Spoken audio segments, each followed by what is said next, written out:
നമസ്കാരം. പ്രധാന വാർത്തകളിലേക്ക് സ്വാഗതം. മലയാളികളുടെ ഭാവഗായകൻ പി ജയചന്ദ്രൻ അന്തരിച്ചു. തൃശൂർ അമല ആശുപത്രിയിൽ വ്യാഴാഴ്ച രാത്രിയിലായിരുന്നു അന്ത്യം.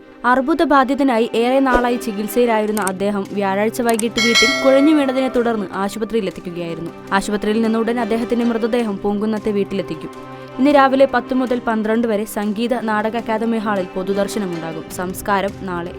കോഴിക്കോട് റിയൽ എസ്റ്റേറ്റ് വ്യാപാരി മുഹമ്മദ് ആട്ടൂരിന്റെ തിരോധാനം. അദ്ദേഹത്തിന്റെ ഡ്രൈവർ രജിത് കുമാറിനെയും ഭാര്യയെയും 7-ാം തീയതി മുതൽ കാണാനില്ലെന്ന് കുടുംബം നടക്കാവ് പോലീസിൽ പരാതി നൽകി. ചോദ്യം ചെയ്യലിനായി ക്രൈംബ്രാഞ്ച് കഴിഞ്ഞ ദിവസം നോട്ടീസ് നൽകിയിരുന്നു.